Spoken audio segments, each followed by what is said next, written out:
Ayun, oh, satisfying. Oh. Oh, ha? Hello guys! Another day, another vlog. So, magkakabit na naman tayo DIY. May ilalagay ko dun sa may hood yung, ano siya, visor ba yun? So, yan, ilalagay ko siya ngayon. So, tara, let's go!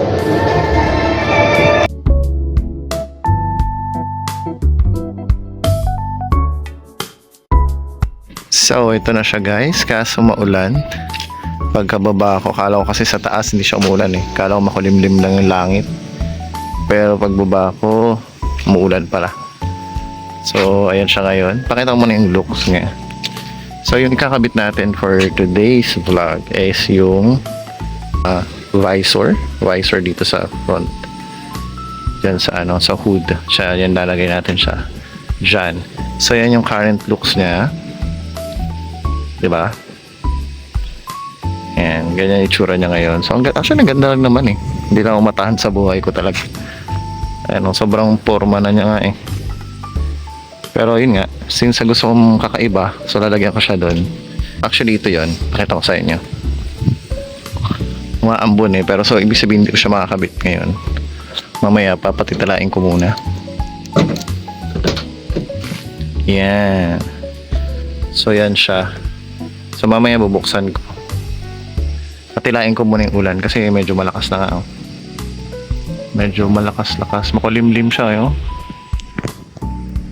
Yan. So, no choice. Kundi mamaya na lang. Ala, lumakas na.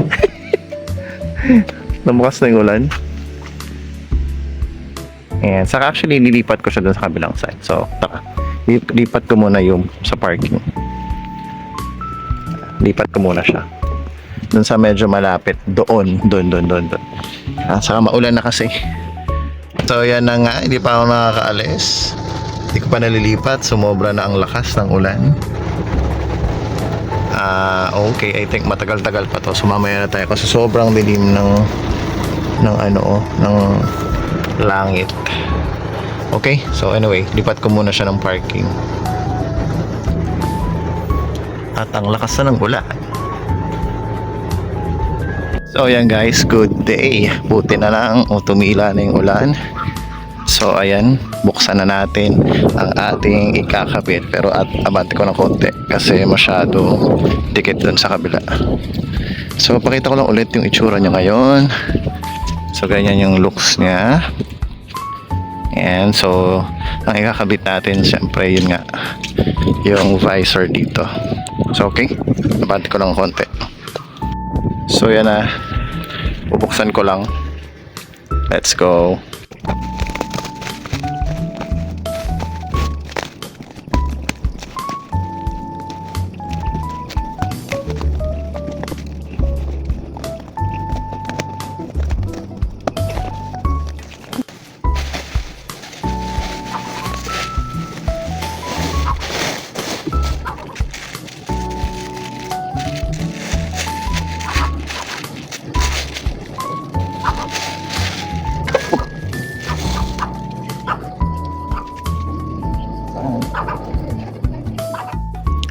So, ito na yan guys. So na yung kakabit natin. Tara, let's go tingnan natin kung paano magiging itsura niya. So, may plastic pa yan. Kaya hindi siya mukha siyang maraming gasgas. Pero plastic lang yan I think. So, yan. Ganyan siya. So, lalagay siya dito. So, yan. Technically, ganyan ang itsura niya. Okay. Hindi naman pala siya naka-umbos. Ganyan lang pala siya. So, hindi naman pala siya yung nakaangat. So, pinatong ko pa lang yan. Pero technically, ganyan pala yung itsura niya. Hindi yung ini-expect ko. Ang ini-expect ko kasi medyo mataas siya. So, hindi pala. Ganito lang siya. So, ganyan.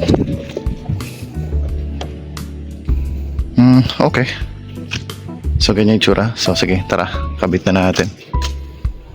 So, ayan na. Pinunasan ko lang yung ibabaw. Ayan. Syempre para dumikit yung adhesive. So dikit lang talaga siya eh.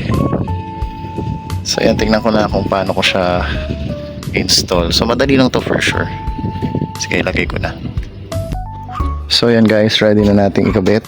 So ang style kasi dyan, dapat ganito lang muna. Huwag nyo tatanggalin agad lahat. Yan, lalabas nyo lang ganyan. Yan, para pwede natin siyang ma-align pa bago natin idikit lahat talaga. Kaya yan, ganyan yung style dyan. Okay? Yan. Okay, tara, kabitan natin. Nakabit ko na siya. So, nadikit na lahat ng adhesive. So, actually, yung pinaka-importante kasi papasukin siya ng tubig pag hindi nakadikit talaga yung adhesive. So, kailangan talaga make sure na nakadikit talaga siya. Kasi kung hindi, ay sigurado papasukan siya ng tubig at dumi.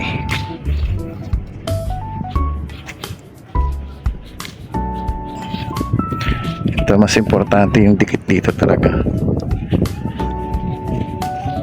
sa ibabaw.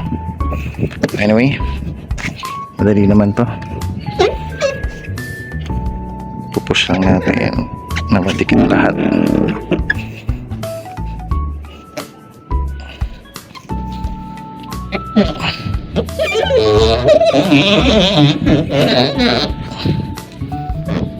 Ayan. So yan, nakadikit na. Okay. So yan na siya. So ang last na gagawin, syempre, tanggalin na natin yung plastic. Okay, let's go. Ayan, so yun yung plastic niya. So hindi pala siya hindi pala siya glossy. Hindi siya glossy. So tara, tanggalin ko muna nga.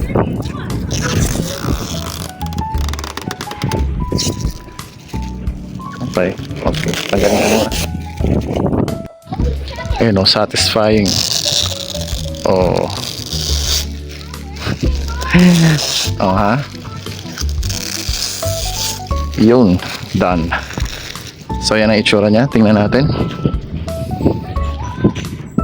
So yan na siya, gumanda ba? Parang hindi naman halata. Tingnan natin sa gilid. So sa gilid, ayan. Okay. So ito naman sa sa ibabaw. Dapat talaga yung mga dito, adhesive, dikit na dikit talaga dapat. Kasi imagine, papasok na siya ng tubig dyan, tapos hindi na siya lalabas dito. So may iba yung tubig sa loob. Kaya dapat dito wala siyang tagas. Sure na hindi siya pasukan ng tubig. So ayan na guys.